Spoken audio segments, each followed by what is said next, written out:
कहाँ तक से जहाँ तक जनमन यात्रा एक संदेश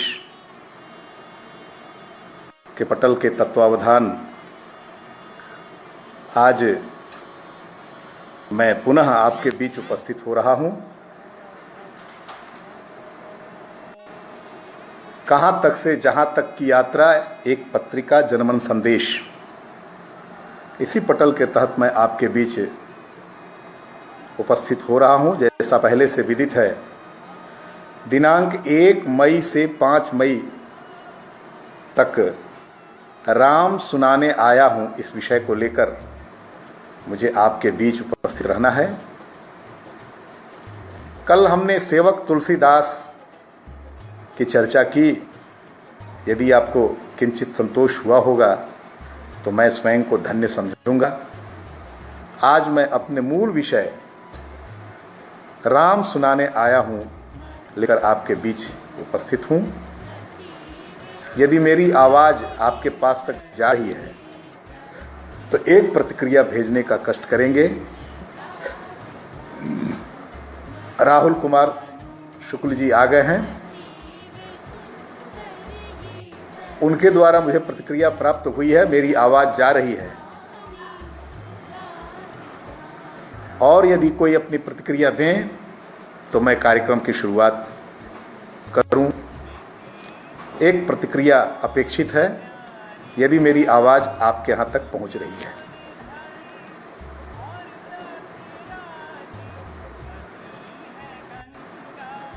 राम सुनाने आया हूँ, इसी विषय को लेकर हमें 5 मई तक आपके बीच रहना है। समय संध्या 6 बजे। आपकी एक प्रतिक्रिया की अपेक्षा है।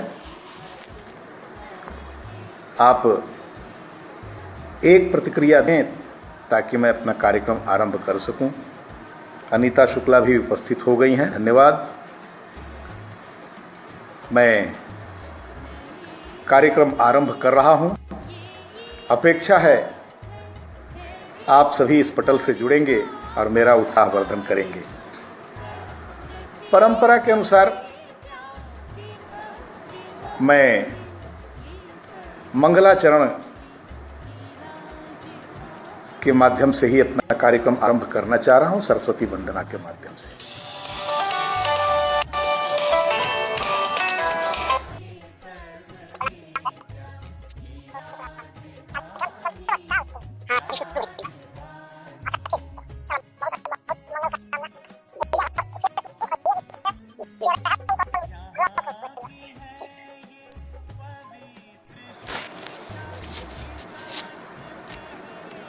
सरस्वती वंदना मैं आरंभ करना चाह रहा हूं।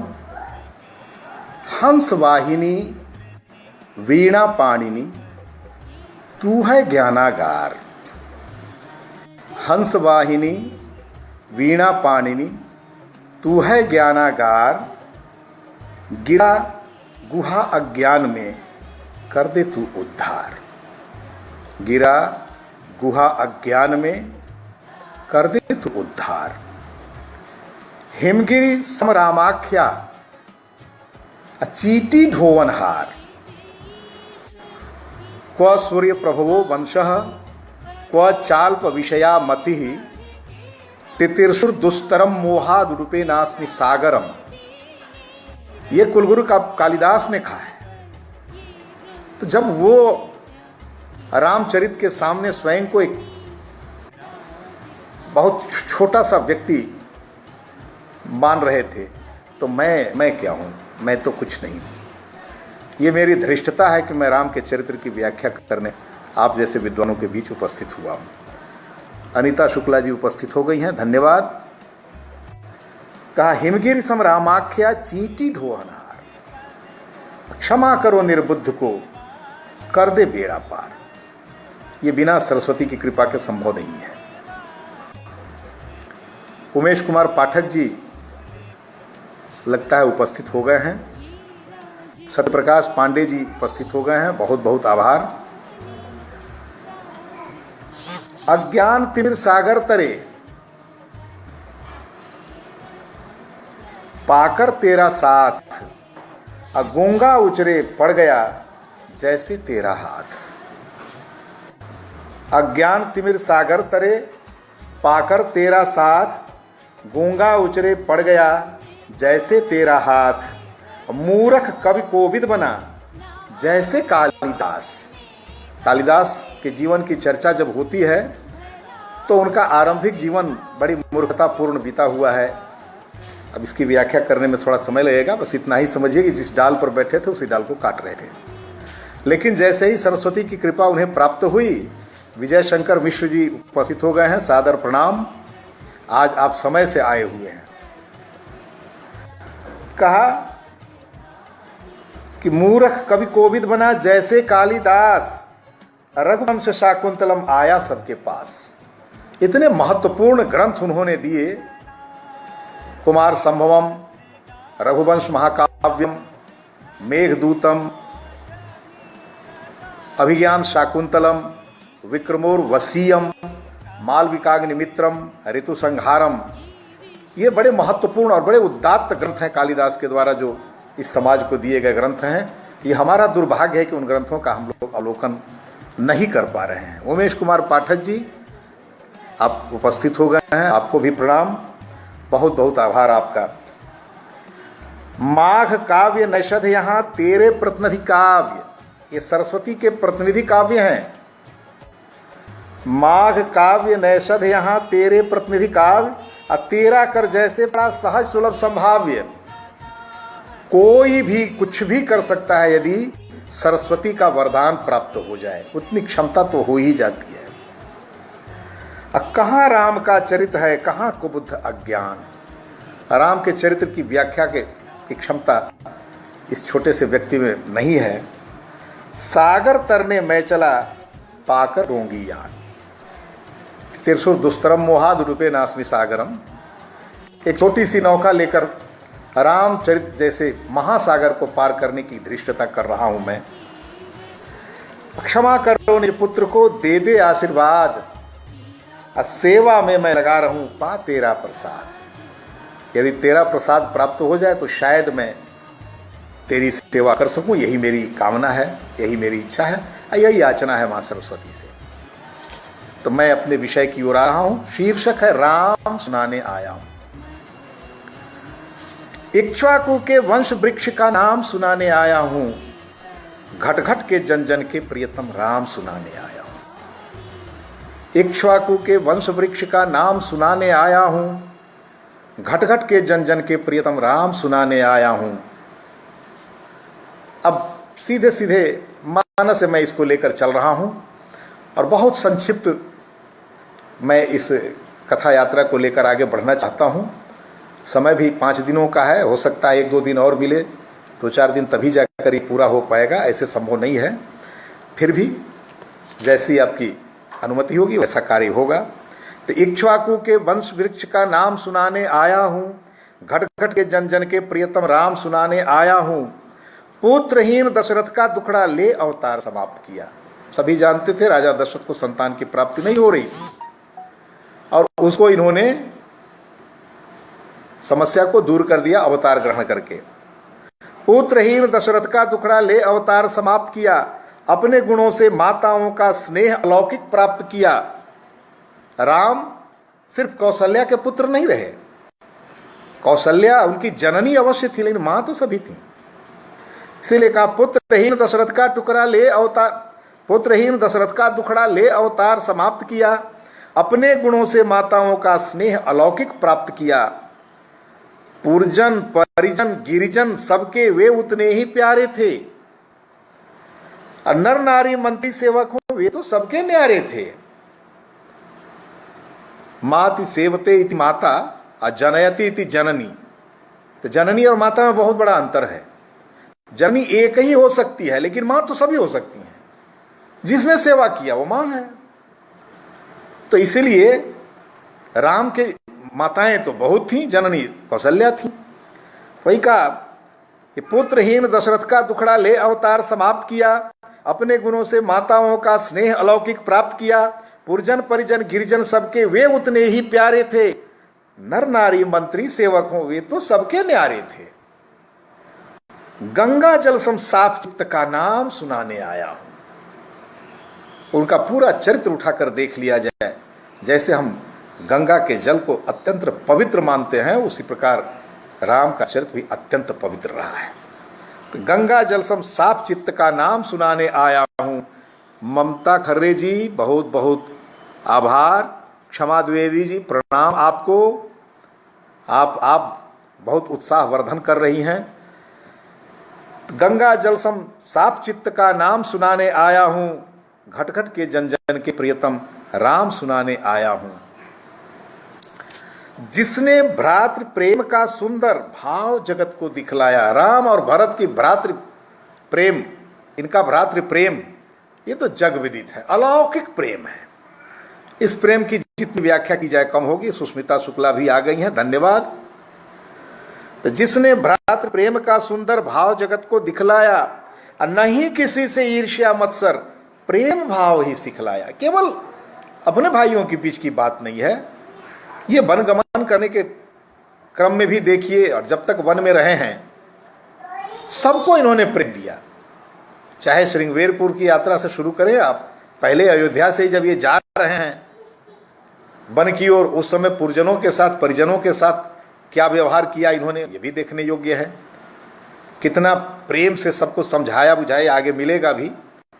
तो सबके साथ इनका व्यवहार बड़ा ही अनोखा व्यवहार रहा है, प्रेम का व्यवहार रहा है। जिसने भ्रातृ प्रेम का सुंदर भाव जगत को दिखलाया, नहीं किसी से ईर्ष्या मत्सर प्रेम भाव ही सिखलाया। और चौथे पन के प्राप्त पिता के जो आंखों का तारा था, ये तो स्पष्ट है। चौथे पन में दशरथ को ये 4 पुत्र प्राप्त हुए थे। तो चौथे पन को प्राप्त पिता के जो आंखों का तारा था, और माताओं के गोद सिंहासन का जो राज दुलारा था।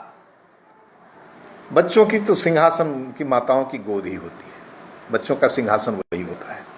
तो इसीलिए कहा कि माताओं के गोद सिंहासन का जो राज दुलारा था, विश्वामित्र के मखरक्षक का नाम सुनाने आया हूं। घट घट के जन जन के प्रियतम राम सुनाने आया हूं। विश्वामित्र बक्सर में इनका आश्रम था, और यहीं यज्ञ करते थे, और राक्षसगण कैसे इनके यज्ञ को विध्वंस करने में लगे रहते थे। आतताइयों से त्रस्त होकर के विश्वामित्र आए थे राम और लक्ष्मण को मांगने। यही चर्चा मैं संकेत के रूप में करते आगे बढ़ रहा हूं। कहा विश्वामित्र के मखरक्षक का नाम सुनाने आया हूं, घट घट के जन जन के प्रियतम राम सुनाने आया हूं। क्षमा द्विवेदी जी बहुत बहुत आभार आपका। गर्हित पाहन जो शापित था, उसका भी उद्धार किया। रास्ते में जब जा रहे थे विश्वामित्र के साथ राम, तो एक शिलाखंड को विश्वामित्र ने दिखाया, कहा इसको अपने पैर से स्पर्श कर लो। वही चर्चा यहां है।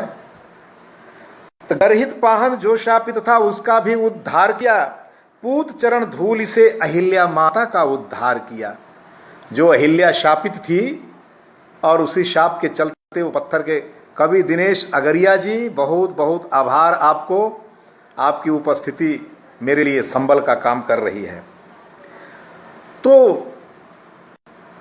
गौतम ऋषि ने शाप दिया था, इंद्र और चंद्रमा के छल के कारण शापित होना पड़ा था अहिल्या को, और उस अहिल्या का उद्धार किया श्री राम ने।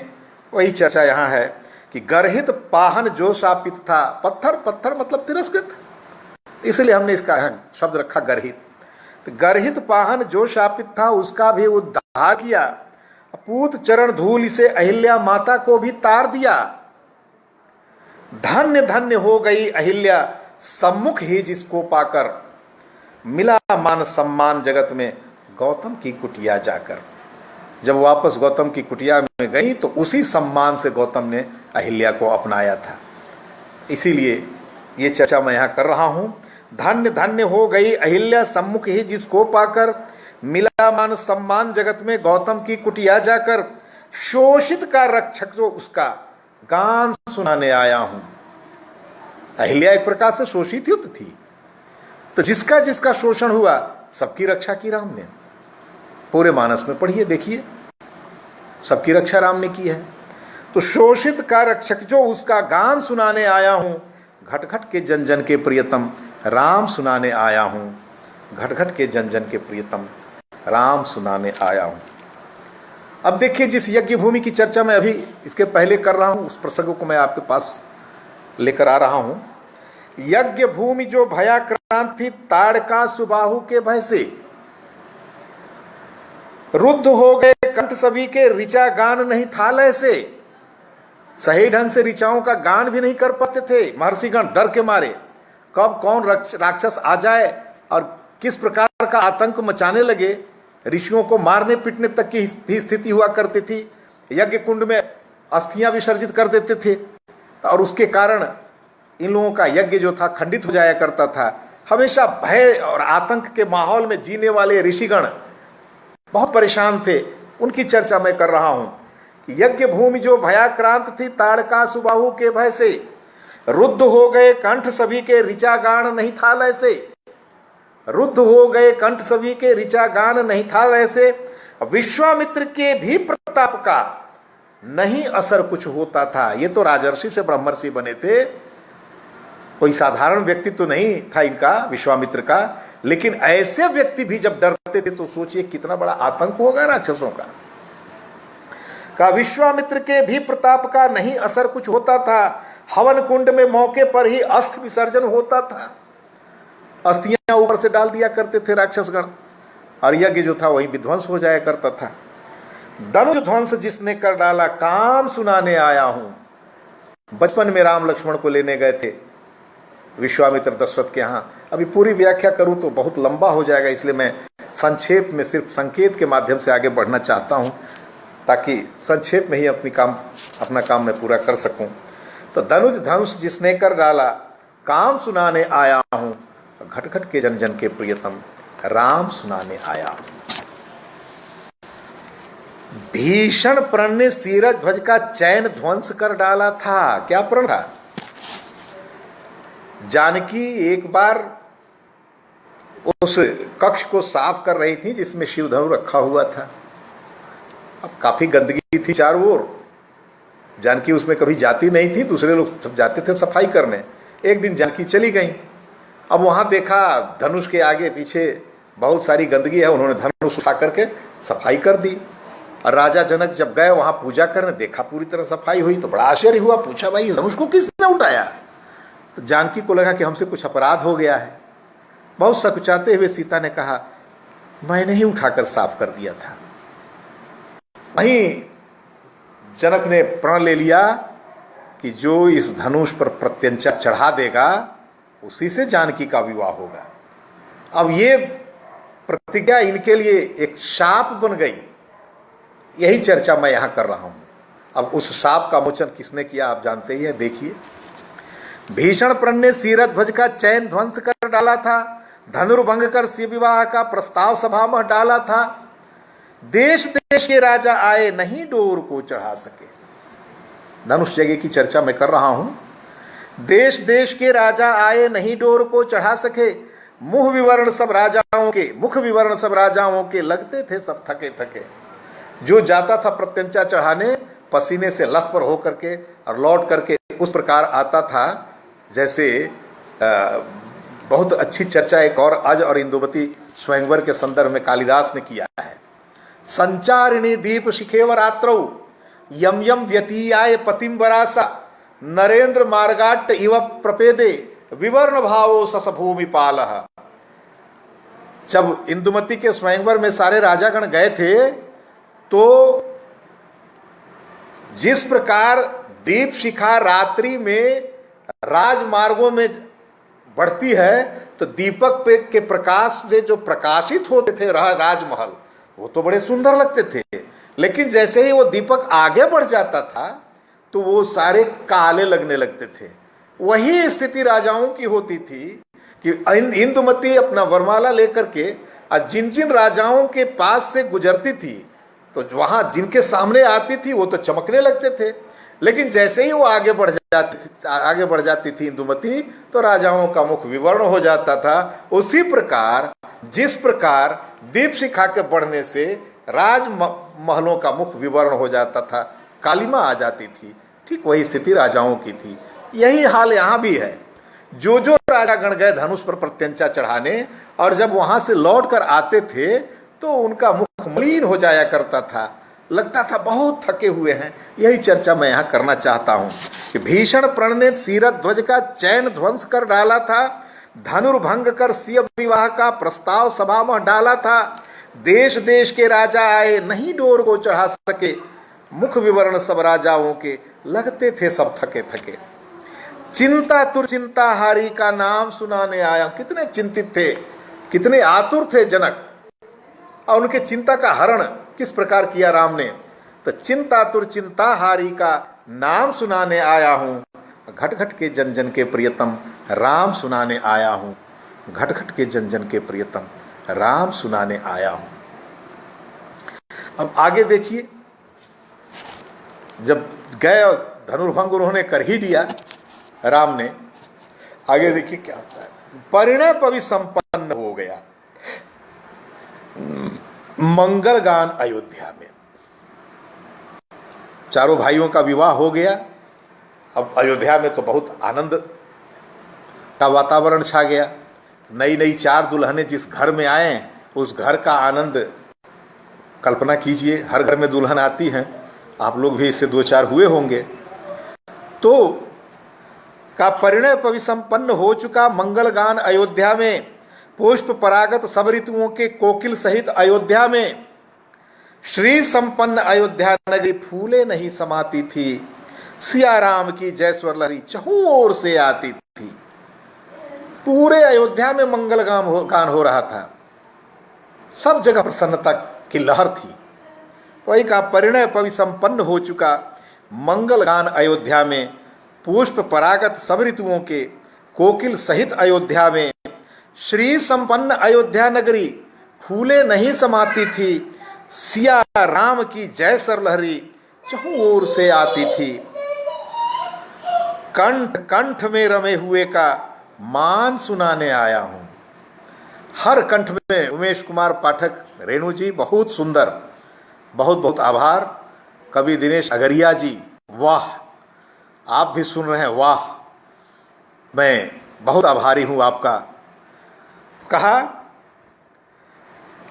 कि श्री संपन्न अयोध्या नगरी फूले नहीं समाती थी, सिया राम की जय स्वर लहरी चहुं ओर से आती थी।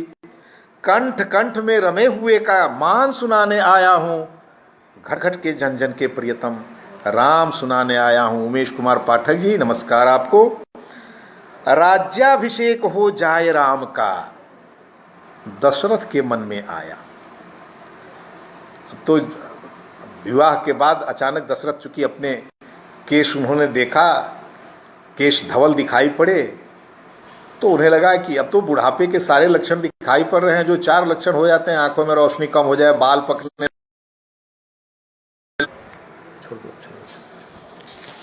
थोड़ा व्यवधान हो गया था। मैं पुनः शुरू करता हूं।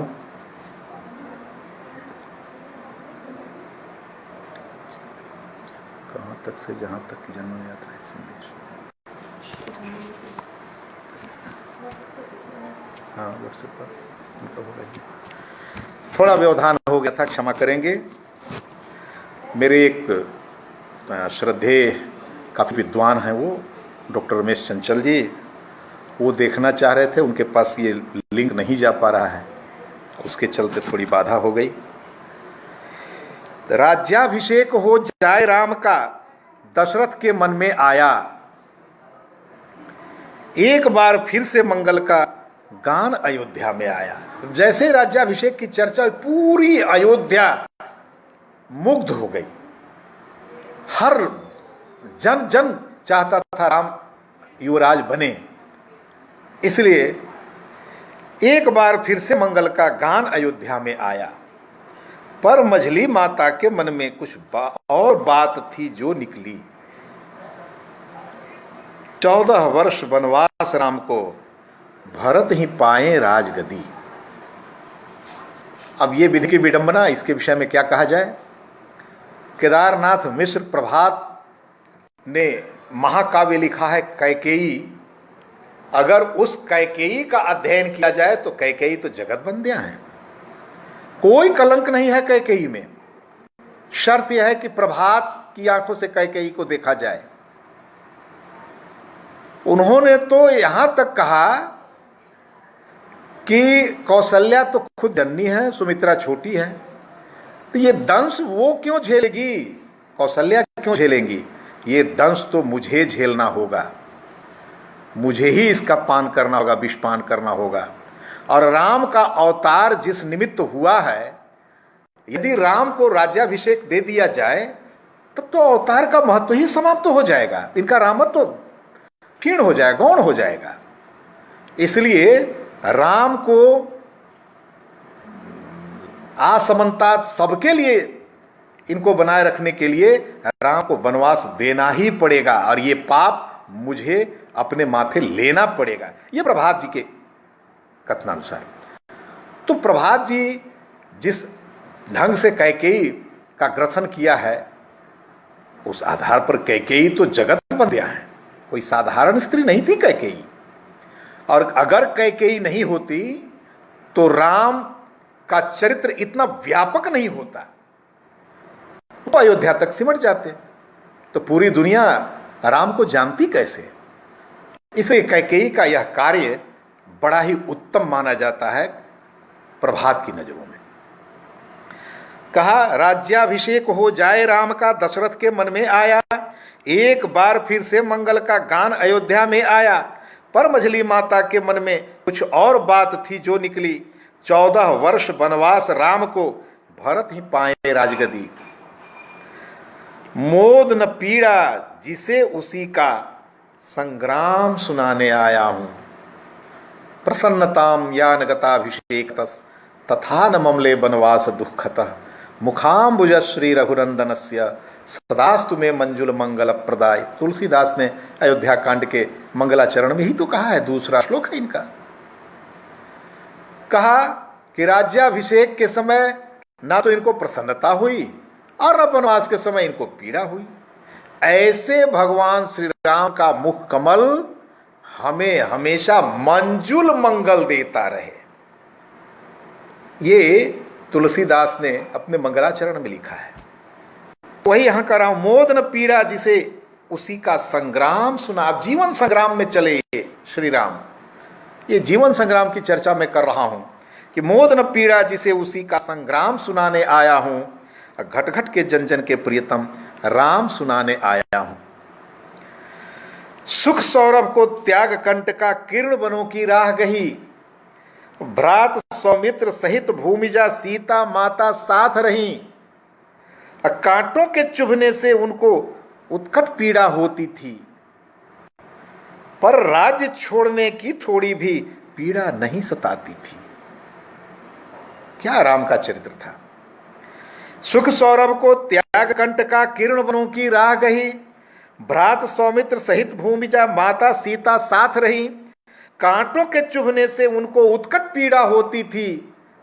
राम ने कई बार सीता के पैर से कांटा निकाला भी है, कितनी पीड़ा होती होगी उस समय, लेकिन वन में जाने की पीड़ा राम को कभी नहीं हुई। पर राज्य छोड़ने की थोड़ी भी पीड़ा नहीं सताती थी। तृणसम त्याग दिया वैभव को, परिणाम सुनाने आया हूं। तृणसम त्याग दिया वैभव को, परिणाम सुनाने आया हूं। घट घट के जन जन के प्रियतम राम सुनाने आया हूं। घट घट के जन जन के प्रियतम राम सुनाने आया हूं। अब जैसे ही अयोध्या से प्रस्थान किया राम ने, आप सभी जानते हैं, पूरी अयोध्या नगरी राम के साथ वन में जाने को तैयार हो गई।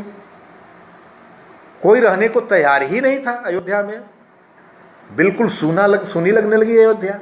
तो वहां क्या किया राम ने, थोड़ी उसकी चर्चा देखें। अवधपुरी भेजा जन जन को, बड़े प्रेम से समझा के, सबको बहुत समझाया कि नहीं, तुम्हें अयोध्या छोड़ने की आवश्यकता नहीं है और मुझे किसी प्रकार की पीड़ा नहीं है, आप सभी अयोध्या में रहें। लेकिन एक निर्देश देते हुए, क्या निर्देश दिया अब देखिए। अवधपुरी भेजा जन जन को, बड़े प्रेम से समझा के, घट पाए ना मान कभी भी मेरी मझली माता के। घट पाए ना मान कभी भी मेरी मछली माता के विश्वास नहीं होता ऐसा हो सकता, आज के युग में तो ऐसा नहीं हो सकता। ये राम ही थे जो ऐसा कर सकते थे। इसीलिए राम का चरित्र बड़ा ही उदात्त चरित्र माना जाता है। अवधपुरी भेजा जन जन को, बड़े प्रेम से समझा के, घट पाए ना मान कभी भी मेरी मछली माता के। श्रृंगवेरपुर में केवट से जैसे साक्षात्कार हुआ, केवट से मुलाकात हुई श्रृंगवेरपुर में गंगा पार करने के लिए। तो श्रृंगवेरपुर में केवट से जैसे साक्षात्कार हुआ, मिले गले से गले उभय जन, नया प्रेम संचार हुआ। दोनों एक दूसरे से मिलते हैं। अब प्रेम की पराकाष्ठा देखिए वहां। भेद न रखता छोट बड़े का ज्ञान सुनाने आया हूं। राम राजा के पुत्र थे, अवतारी थे, लेकिन केवट से जिस समय वो मिल रहे हैं तो कहां उन्हें इस बात का घमंड था कि हम राजा के पुत्र हैं। बहुत प्रेम से जाकर केवट से मिलते हैं तो वही का भेद न रखता छोट बड़े का ज्ञान सुनाने आया हूं। घट घट के जन जन के प्रियतम राम सुनाने आया हूं। घट घट के जन जन के प्रियतम राम सुनाने आया हूं। सत्यप्रकाश पांडे जी आपकी जय हो। विदा लिया केवट से आगे। अब चूंकि चित्रकूट जाने की बात, ऐसे ही चित्रकूट नहीं चले गए श्री राम। चित्रकूट क्यों गए इसकी चर्चा थोड़ी हो जाए। विदा लिया केवट से आगे वाल्मीकि कुटिया आए। जैसे ही केवट को छोड़ आगे बढ़े तो वाल्मीकि कुटिया उन्हें मिली। सादर वंदन अभिनंदन कर महर्षि का मान बढ़ाए। वाल्मीकि कोई छोटे ऋषि तो थे नहीं, तो उनका वंदन अभिनंदन किया और उनका सम्मान किया। तो विदा लिया केवट से आगे वाल्मीकि कुटिया आए, सादर वंदन अभिनंदन कर महर्षि का मान बढ़ाए। धन्य हो गए वाल्मीकि भी राम लखन सीता पाकर। बड़े बड़े महर्षि ज्ञानी जो जीवन भर तपस्या में लीन रहते हैं, उन्हें तो ईश्वर से साक्षात्कार होता नहीं। और ये वाल्मीकि को तीनों मिल गए, राम लखन सीता। का धन्य हो गए वाल्मीकि भी राम लखन सीता पाकर। आज सफल हो गई साधना तप में रहा लीन जीवन भर। आखिर इनका नाम वाल्मीकि पड़ा कैसे? वाल्मीकि अपत्यम पुमान वाल्मीकि, ये इनका नाम हुआ। वाल्मीकि के पुत्र वाल्मीकि दीपक इतने वर्षों तक तपस्या में लीन रहे कि पूरा शरीर दीमक का घर बन गया, और उस दीमक के घर से बाहर निकले, इसलिए इनका नाम वाल्मीकि पड़ा। अब सोचिए इनकी तपस्या कैसी थी। जिनको राम राम कहना नहीं आता था, मरा मरा कहते कहते उल्टा नाम जपत जाना, वाल्मीकि भाई ब्रह्म समाना। तो कहा धन्य हो गए वाल्मीकि भी राम लखन सीता पाकर। आज सफल हो गई साधना तप में रहा लीन जीवन भर। ऋषि प्रेरक सिए राम लखन का दरस कराने आया हूं। घट घट के जन जन प्रियतम राम सुनाने आया हूं। ये अब ऋषि की प्रेरणा से ये चित्रकूट गए, ये चर्चा हमें यहाँ करनी थी।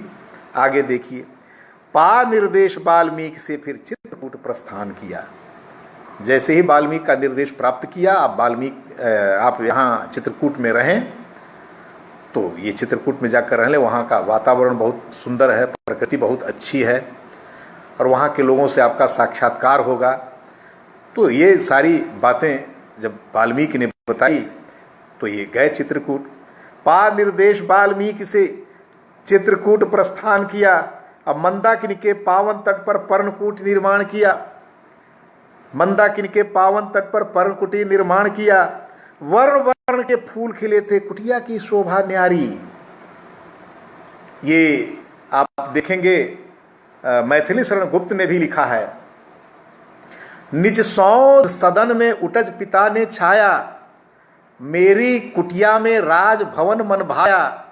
सम्राट स्वयं प्राणेश सचिव देवर हैं, देते आशीष यहां आकर मुनिवर हैं। सारे ऋषि महर्षि उनके पास आया जाया करते थे। अब जो भी ऋषि जाएगा उन्हें आशीर्वाद ही तो देगा। तो इसलिए कहा कि जो राजमहल था वो तो कुटिया के रूप में बदल गया, और ये कुटिया जो है राजमहल के रूप में बदल गई। जहां राम वहां राजमहल।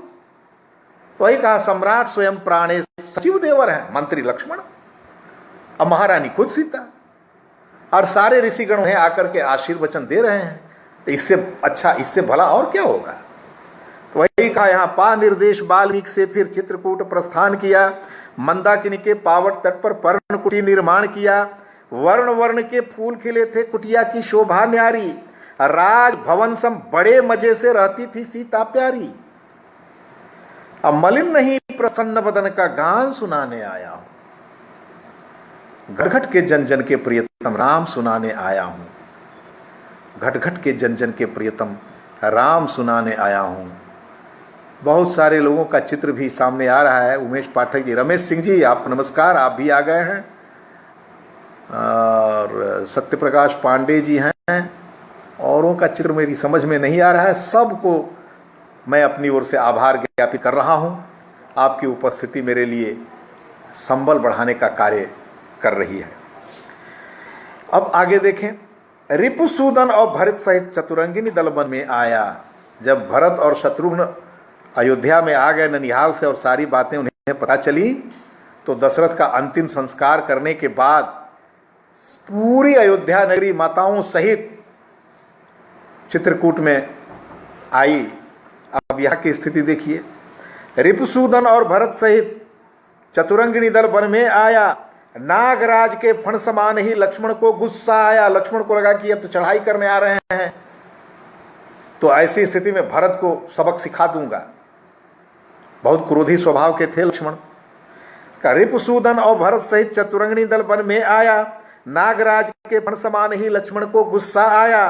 कहा राम ने भरतलाल को छून राज मत सकता है। ये लक्ष्मण को चेतावनी दे रहे हैं राम। कहा राम ने भरतलाल को छून राज मत सकता है, अब बिन विवेक कुछ भी कह देना जन्म दुख को देता है। किरातार्जुनीयम में महाकवि भारवी ने भी लिखा है, द्वितीय सर्ग में मिलेगा, सहसा विदधीत न क्रियाम अविवेक परमा पदाम पदम वृणुते ही विमृश्य कारिणम गुणलुब्धा स्वयमेव संपदः। बिना विचारे कोई काम नहीं करना चाहिए, अचानक कोई काम ना करें। क्यों? अचानक किया गया कार्य एक विपत्ति को जन्म देने वाला होता है। सहसा विदधीत न क्रियाम अविवेक, क्योंकि वो अविवेक के द्वारा किया गया होता है, बुद्धि के द्वारा नहीं, विवेक के द्वारा नहीं। तो ये परम आपत्ति का जड़ होता है। और जो बहुत विचार करके कोई काम करता है, उसके पास संपत्तियां स्वयं आकर बैठ जाया करती हैं। ऐसे गुणलोभियों के पास संपत्तियां स्वयं आकर बैठ जाती हैं। वृणुते वर्ण करती है संपत्ति, वृणुते ही विमृश्य कारिणम, विचार करके काम करने वाले का वर्ण करती है कौन? तो गुणलुब्धा स्वयमेव संपदः, गुणों का लोभी। ये संपत्तियां जो श्री जो है लक्ष्मी, ये गुणों का लोभी है। ये वो स्वयं आकर के वर्ण करती है ऐसे विचारशील व्यक्तियों को। तो वही यहां कहा कि रिपुसूदन और भरत सहित चतुरंगिनी दल वन में आया, नागराज के फण समान ही लक्ष्मण को गुस्सा आया। कहा राम ने भरतलाल को छून राज मत सकता है, अब बिन विवेक कुछ भी कह देना जन्म दुख को देता है। बिना विचारे जो करे सो पाछे पछताए, काम बिगाड़े अपना जग में होत हंसाए। जग में होत हंसाए चित्त में चैन न पावे, खान पान सम्मान राग रंग मन ही न भावे। कह गिरधर कबीरा है दुख कछुट न टारे, खटकत है जिय माही की जो बिना विचार है। इसलिए बिना विचारे कोई काम नहीं करना चाहिए। लक्ष्मण को रोकते हैं राम, भरत में राजमद नहीं कभी हो सकता, तुम रुको। सागर सम गंभीर हृदय का राग सुनाने आया हूं। सागर कितना गंभीर होता है, कभी उसके तट पर जाकर देखें, उसकी गंभीरता का भी एक अलग आनंद होता है। तो वही यहां मैं कह रहा हूं, सागर सम गंभीर हृदय का राग सुनाने आया हूं, घट घट के जन जन के प्रियतम राम सुनाने आया हूं।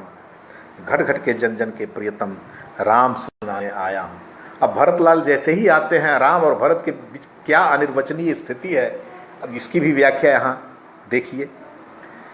आलिंगित हो भरत राम से तभी जोर का रुदन किया, नयन झरित अश्रुजल से अश्रु से उनका, नयन झरित अश्रु से उनका चरण धूल से रहित किया। अब सोचिए क्या भाव था भरत के हृदय में। आलिंगित हो भरत राम से तभी जोर का रुदन किया, नयन झरित अश्रु से उनका चरण धूल से रहित किया। जल तो छूने की आवश्यकता ही नहीं पड़ी, आंखों से इतना जल गिरा कि राम का पैर स्वयं धुल गया। तो नयन झरित अश्रु से जब उनका धूल चरण धूल से रहित किया, अब माता को आंखों से घूरा, कैकेयी को माता को आंखों से घूरा, कहा भाई अब लौट चलो। माता को आंखों से घूरा, कहा भाई अब लौट चलो, बातें अवधपुरी की सुन लो, अब घर को प्रस्थान करो। अब देखो इतने लोग, सारी अयोध्या उठकर आ गई है, किसको किसको ठुकराओगे, किसी की बात तो मान लो। कहा माता को आंखों से घूरा, कहा भाई अब लौट चलो, अब बातें अवधपुरी की सुन लो, मेरी मत सुनो, ये पूरी अयोध्या की बात सुनो, अब घर को प्रस्थान करो। अब चलो हो गया, वन हो गया, पिता के वचन का रक्षण भी हो गया, अब पूरी अयोध्या की बात मान लो। प्रण अटल हिमगिरी सम उसका ध्यान सुनाने आया हूं। राम तो हिमालय सरीखे थे, कोई साधारण तो थे नहीं। कहा प्रण अटल हिमगिरी सम उनका ध्यान सुनाने आया हूं, घट घट के जन जन के प्रियतम राम सुनाने आया हूं, घट घट के जन जन के प्रियतम राम सुनाने आया हूं। अब देखिए क्या कहते हैं राम, कैसे भरत को समझाते हैं। कहा राम ने नहीं भ्रात अब मान जनन का रखना है, जिस कार्य के लिए जन्म लिया है उसका सम्मान करना है। कहा भरत ने नहीं भ्रात अब मान जनन का रखना है, प्राण रहे या चल भी जाए ध्यान वचन का रखना है। पिता ने जो 2 वचन दिया है, 14 वर्ष का वनवास, तो इसका मान तो रखना पड़ेगा। वर्ष चतुर्दश वन कानन का मोद उठाना होगा, मोद कहा, कष्ट नहीं कहा। देखिए राम की भावना, वर्ष चतुर्दश वन कानन का मोद उठाना होगा, गिरजन शोषित दलित सबों का मिलन कराना होगा, यही तो मोद है। एक तो प्रकृति की अनुपम छटा, भिन्न भिन्न प्रकार के जीव जंतु, कोयल की मधुर बोली, मोरों का मधुर नृत्य, हिरण के मधुर कुलाचें, फूलों के मधुर गंध, क्या नहीं मिलता वनों में, और मीठे मीठे फल भी मिलते हैं। हाँ, आज के वन की चर्चा मैं नहीं कर रहा हूं, मैं उस समय के वन की चर्चा कर रहा हूं जिस समय वन जो है प्रसन्नता के आगार हुआ करते थे। आज तो वन ऊसर हो गए। कहा राम ने नहीं भ्रात अब मान जनन का रखना है, प्राण रहे या चल भी जाए ध्यान वचन का रखना है। वर्ष चतुर्दश वन कानन का मोद उठाना होगा, गिरजन शोषित दलित सबों का मिलन कराना होगा। आज उसी नर शार्दुल का मैं ध्यान सुनाने आया हूं, राम का, घट घट के जन जन के प्रियतम राम सुनाने आया हूं, घट घट के जन जन के प्रियतम राम सुनाने आया हूं। अब चित्रकूट में निवास करने लगे, 11 वर्षों तक चित्रकूट में रहे। उसके बाद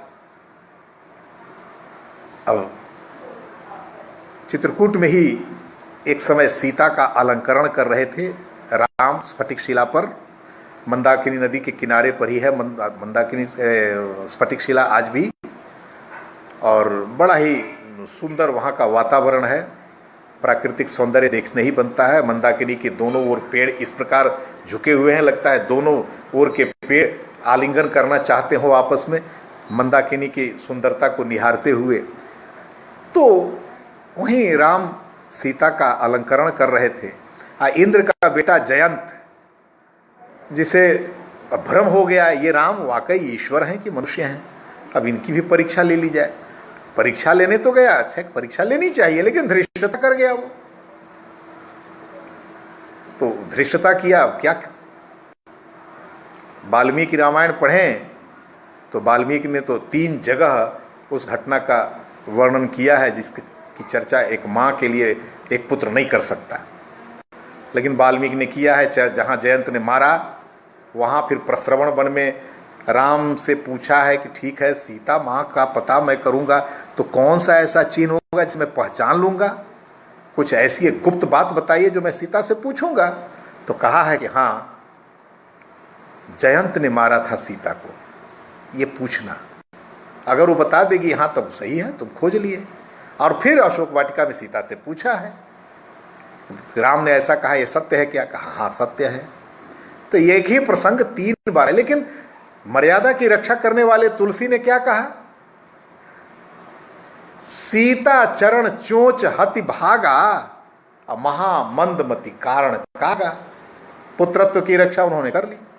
जिसने वाल्मीकि रामायण पढ़ी हो वो समझ लेंगे सीता को चरण और चोंच से मारा, और जो वाल्मीकि रामायण नहीं पढ़ा हो पढ़ेगा तो सीता के चरण में चोंच से मारा। तो मर्यादा की बहुत सुंदर रक्षा की है यहां तुलसीदास ने। राम लखन सीता को देखा, भ्रम में पड़ा जयंता। वायस रूप ग्रहण कर सीता चरण चोंच हत भागा। मैंने भी तुलसीदास की परंपरा का निर्वाह किया है, चरण चोंच हत भागा। अब तुलसीदास के माध्यम से अगर जानना चाहे तो चरण में चोंच से मारा, वाल्मीकि के माध्यम से अगर जानना चाहे तो चरण और चोंच से मारा। क्योंकि चरण में मारा होता अब जयंत ने तो राम इतने क्रोधित नहीं होते। यहां एक प्रश्न तो आता है, आखिर राम को इतना क्रोध क्यों आया? तो राम लखन सीता को देखा, भ्रम में पड़ा जयंता। वायस रूप ग्रहण कर सीता चरण चोंच हत भागा। चढ़ा सीख को निज धनवा पर राम लला ने मारा। तीनों लोग गया वह फिर भी सबने किया किनारा। किसी ने उसकी रक्षा नहीं की, चाहे इंद्र हो, चाहे ब्रह्मा विष्णु महेश कोई हो, किसी ने उसकी रक्षा नहीं की, कोई पनाह नहीं दिया। कहा राम लखन सीता को देखा, भ्रम में पड़ा जयंता। वायस रूप ग्रहण कर सीता चरण चोंच हत भागा। चढ़ा सीख को निज धनवा पर राम लला ने मारा। तीनों लोक गया वह फिर भी सबने किया किनारा। नारद बोले राम शरण जा, कथा सुनाने आया हूं। नारद देखा विकल जयंता, तब वही बुलाया, कहा कि तुम कहां दौड़ रहे हो? 14 भुवन में जाओगे, तीनों लोक में जाओगे, कोई नहीं बचाएगा तुमको। तुम सीधे राम की शरण में जाओ, वही बचाएंगे। तो वही राम के कहने पर आते हैं। तो नारद बोले राम शरण जा, कथा सुनाने आया हूं। घट घट के जन जन के प्रियतम राम सुनाने आया हूं। आता है जयंत राम के पास, पैरों पर गिर पड़ा जयंता, राम शरण में आया। समझ में आ गई जयंत को कुछ गलती हमसे हुई है। पैरों पर गिर पड़ा जयंता, राम शरण में आया। प्राण दान की भीख मांगता, करनी पर पछताया। एक आंख से हीन किया, फिर जगपालक ने छोड़ा। कहा तुमने जो पाप किया उसका दंड तो मिलना चाहिए, चलो शरण में आ गए हो तो प्राण दंड नहीं देता हूं, लेकिन कुछ तो सजा मिलनी चाहिए ताकि तुमको पता हो कि हमसे कुछ पाप हुआ है। कहा एक आंख से हीन किया, फिर जगपालक ने छोड़ा। और शरणागत को शरण दिया और शपथ स्वयं का तोड़ा। मारने के लिए तो वो संधान किया था ना, जो सायक छोड़ा था वो तो मारने के लिए छोड़ा था, तो अपने ही प्रण को तोड़ दिया। इसीलिए तो शरणागत वत्सल इनको कहा जाता है। कहा एक आंख से हीन किया, फिर जगपालक ने छोड़ा। और शरणागत को शरण दिया और शपथ स्वयं का तोड़ा। और शरणागत वत्सल को के ही का हाल सुनाने आया हूं। कितने शरणागत वत्सल हैं ये भगवान श्री राम। तो शरणागत वत्सल के ही का हाल सुनाने आया हूं। और घट घट के जन जन के प्रियतम राम सुनाने आया हूं। अब आगे, क्योंकि इन्हें और कई ऋषियों से मिलना भी था, चित्रकूट में ऐसे ही थोड़े थे ये, तो आगे देखिए। चले राम ऋषियों से मिलने, मान ही जिनका धन था। ये स्वप्नवासो दत्तम जब हम पढ़ते हैं तो उसमें जब पद्मावती राजमाता से मिलने आ रही है और सारे भट्ट जो हैं आश्रम के सभी आश्रम वासियों को हटाना चाहते हैं, उस समय कांचुकीय ने कहा है परिहरत भवान नृपापवादम न खलु आश्रम वासिषु प्रयोज्यम नगर परिभवान विमोक्त मेते वनम अधिगम्य मनस्विनो बसंती। ये सब मनस्वी होते हैं आश्रम में रहने वाले लोग। इनके पास एक ही धन है, मान। मान के सिवा कोई धन नहीं होता इनका। और यहां आकर के आप ये नगर वाला व्यवहार करेंगे, तिरस्कृत करेंगे, अपमानित करेंगे, तो यह तो बड़ा उल्टा होगा, उचित नहीं होगा, अनुचित होगा, और इससे राजा का अपमान होगा। इसलिए आप राजा के अपमान को दूर करें, रोकें अपने आप को, और आश्रम वासियों के प्रति कठोर वचन का प्रयोग ना करें। क्यों? क्योंकि नगर के अपमान को छोड़ने के लिए ही तो, नगर के द्वारा किए जा रहे अपमान को छोड़ने के लिए तो वन में आकर रहते हैं। ये लोग नगर में नहीं रहे हैं, उसी का आनंद उठाते, फिर ये जंगल में क्यों रहते हैं? तो ये बड़े मानी होते हैं ऋषिगण, बहुत स्वाभिमानी होते हैं। इसीलिए इनके पास एक ही धन है, और वो धन है मान का, स्वाभिमान का धन है। तो चले राम ऋषियों से मिलने। मान ही जिसका धन था, और धर्मपरायण यज्ञ जन में रमता जिनका मन था, अनुसुईया अत्रि से मिलकर धन्य किया तन मन को, और मां से पा अहिवात सिया ने धन्य किया जीवन को। अनुसुईया के पास गई थी सीता, और चिर सौभाग्यवती रहने का आशीर्वाद दिया था, और एक ऐसा वस्त्र दिया था जो कभी मलिन नहीं होने वाला था। ये अनुसुईया से प्राप्त हुआ था आशीर्वचन के रूप में। तो मैं यहीं इसी विषय को आपके बीच रख रहा हूं। चले राम ऋषियों से मिलने, मान ही जिनका धन था, धर्मपरायण यज्ञ यजन में रमता जिनका मन था। ये ऋषि करते क्या थे? यज्ञ यजन ही तो करते थे दूसरों के लिए। क्योंकि हम यदि यज्ञ कर रहे हैं तो हमारा हमेशा उद्देश्य दूसरों के, अपने लिए नहीं होता है, दूसरों के लिए होता है, और यज्ञ का मतलब ही वही होता है। तो अनुसुईया अत्रि से मिलकर धन्य किया तन मन को, दोनों से जाकर मिले राम लखन सीता। अब मां से पा, अहिल्या मां से, अनुसुईया मां से, मां से पा अहिवात सिया ने धन्य किया जीवन को। अचल सौभाग्य का वरदान प्राप्त किया अनुसुईया से सीता ने। अब कण में रमने वाले का भान सुनाने आया हूं, घटघट के जन जन के प्रियतम राम सुनाने आया हूं। ऐसे श्री राम जो एक कण कण में विराजमान हैं, ऐसे श्री राम की चर्चा करने के लिए यहां उपस्थित हुआ। अब कण में विराजमान होने वाले राम का आदर्श कैसा था? अगर कोई साधारण व्यक्ति होते तो सबके दिलों में तो निवास नहीं करते, उनका सिंहासन सबके दिलों में नहीं होता। तो कैसा था उनका आदर्श? अब ये देखने के लायक है। आदर्श राम का स्वयं महार्णव से गहरा लगता है। महासमुद्र की गहराई और राम के दिल की गहराई, तो राम के दिल में गहराई ज्यादा थी सागर से। आदर्श राम का स्वयं महार्णव से गहरा लगता है, और सूरज से ज्यादा तेज और हिमगिर से ऊंचा लगता है। नहीं किसी कमजोर जीव को सपने में कष्ट दिया था। पूरा मानस पढ़ लीजिए, अगर कहीं मिले तो हमें भी बताइए, हम अभी तक नहीं समझ पा रहे हैं। नहीं किसी कमजोर जीव को सपने में कष्ट दिया था, केवल उनकी रक्षा में ही जीवन होम किया था। पूरा 14 वर्ष जो बिताया घूम घूम करके, जो आर्त थे उनकी रक्षा की, और जो आतताई थी उनका हनन किया। यही तो किया है राम ने। अनुज कुमार पाठक जी, आप आ गए हैं, बहुत बहुत साधुवाद आपको, बहुत बहुत धन्यवाद।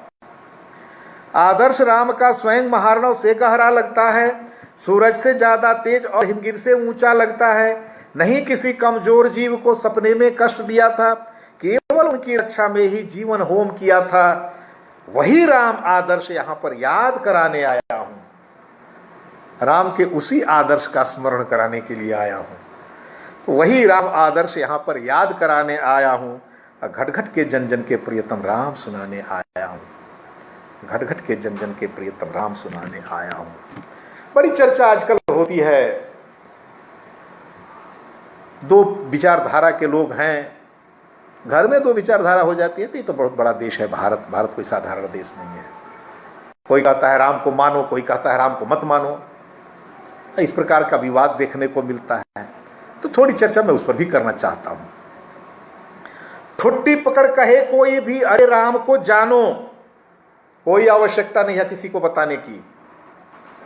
ठुड्डी पकड़ कहे कोई भी अरे राम को जानो, और जबरन गाली दे कोई बोले नहीं राम को मानो। ये दूसरी प्रकृति के लोग हैं, दोनों को मैं कहना चाहता हूं। ठुड्डी पकड़ कहे कोई भी अरे राम को जानो, जबरन गाली दे कोई बोले नहीं राम को मानो। दिल से नहीं दिमाग से कोई राम नाम जपता है। बहुत आजकल भगवा भगत भी हैं, दिल में राम नहीं है लेकिन दिमाग से खूब राम राम चर्चा करते हैं, वो उनके लिए मैं कहना चाहता हूं। ठुड्डी पकड़ कहे कोई भी अरे राम को जानो, गाली दे दे कोई बोले नहीं राम को मानो। दिल से नहीं दिमाग से कोई राम नाम जपता है, नहीं राम का, नहीं राम का, वही राम का मन जिसका रमता है। जिसका हृदय राम में रम गया वही राम का है। बाकी बनावटी लोगों को देखकर नहीं कहा जा सकता कि ये राम के हैं। तो नहीं राम का, वही राम का जिसका मन रमता है। दिल से नहीं दिमाग से कोई राम नाम जपता है, नहीं राम का, वही राम का मन जिसका रमता है। अब मन जिसका भी रमा राम में वही सुनाने आया हूं। घट घट के जन जन के प्रियतम राम सुनाने आया हूं। मन जिसका भी रमा राम में वही सुनाने आया हूं। घट घट के जन जन के प्रियतम राम सुनाने आया हूं। तो अब तो विराम स्थल की ओर मैं आ रहा हूं, काफी समय भी हो गया है। तो मैं थोड़ी चर्चा और करके और आज यहीं पर विराम देना चाहता हूं। राम नाम में लीन सुतीक्षण खपा दिया निज तन को। चर्चा सुतीक्षण की चर्चा तो आप लोगों ने सुनी ही होगी। ये ऋषि अगस्त के शिष्य थे और किसी यज्ञ आयोजन में अगस्त जा रहे थे। सुतीक्षण को कहा कि मेरे ठाकुर जी को लेते आना, और ठाकुर जी को लेकर जब चले सुतीक्षण, सामने जामुन का पेड़ मिला। अब इनके रसना से रस पकने लगा। अब क्या करें, कोई उपाय नहीं देखा तो ठाकुर जी से ही लक्ष्य संधान किया। ठाकुर जी तिरोहित हो गए। अंत में अंतिम ठाकुर जी से 3 जामुन मात्र गिरे। अब 3 जामुन में से किसी का आस्वादन तो ये कर नहीं सकते थे। तीनों जामुन को ठाकुर जी के रूप में रख दिया। अगले दिन जब ठाकुर जी को स्नान करा रहे हैं ऋषि अगस्त्य, तो देख रहे हैं ठाकुर जी नहीं थे, जामुन है। पूछा, अरे सुतीक्ष्ण, ठाकुर जी कहाँ हैं? क्या कहा सुतीक्ष्ण ने? पुनि पुनि अक्षत पुनि पुनि पानी, ठाकुर सरगय हमका जानी। भाई आप इतना नहलाते धुलाते हैं, अब सरगय ठाकुर तो मुझे क्या लेना देना। वहीं मारा है सुतीक्ष्ण को और कहा, जा मेरे ठाकुर जी को लेकर आना। यही चर्चा मैं यहाँ कर रहा हूँ। राम नाम में लीन सुतीक्ष्ण खपा दिया निज तन को, सिया लखन सह राम पधारे, तृप्त मिली नहीं मन को। वो देखते ही रह गए, देखते ही रह गए। जिन 3 ठाकुर जी के लिए बेचारे तपस्या कर रहे थे, वो तीनों ठाकुर इनके दरवाजे पर खड़ा हो गए। अब इनका मन ही तृप्त नहीं हो रहा है। वही राम नाम में लीन सुतीक्ष्ण खपा दिया निज तन को, सिया लखन सह राम पधारे, तृप्त मिली नहीं मन को। झूम उठा हर्षातिरेक से, किया धन्य जीवन को। ऋषि अगस्त्य कुटिया ले आया, सीताराम लखन को। झूम उठा हर्षातिरेक से, किया धन्य जीवन को। ऋषि अगस्त्य कुटिया ले आया, सीताराम लखन को। किया लोक कल्याण उसी का, काम सुनाने आया हूं। ऋषि अगस्त्य के यहाँ गए राम लक्ष्मण सीता, और उसके बाद लोक कल्याण में लग गए। ये तो आगे भी बहुत चर्चाएं मिलेंगी सुनने को। तो किया लोक कल्याण उसी का, काम सुनाने आया हूं। घट घट के जन जन के प्रियतम राम सुनाने आया हूं। आज मैं अपनी इस कथा यात्रा को यहीं विराम दे रहा हूं। आप लोगों ने बड़े ध्यान से सुना। सत्यप्रकाश पांडे जी, उमेश पाठक जी, अनुज पाठक जी भी आए थे, अभी नहीं दिख रहे हैं। रमेश सिंह जी अभी भी हैं। अन्य सारे लोग जिनका नाम मैं नहीं ले पा रहा हूं, सारे लोगों को मैं हृदय से अभिवादन करता हूं। और खासकर क्षमा द्विवेदी जी और वो शर्मा जी, संभवतः प्रतिमा शर्मा जी, रश्मिलता मिश्रा जी भी पिछली बार आई थी। सारी ये मातृशक्तियों को मैं उनका भी अभिवादन करना चाहता हूं। और पुनः विराम लेने से पहले मैं एक बार फिर आपके प्रति अपनी कृतज्ञता ज्ञापित करते हुए निवेदन करता हूं कि अभी ये 5 तक ये श्रृंखला जारी रहेगी। और आगे सत्यप्रकाश पांडे जी का आदेश होगा तो ये श्रृंखला और आगे बढ़ सकती है। आप सब इस पटल पर आएँ और मेरा उत्साहवर्धन करें। बहुत बहुत आभार। नमस्कार।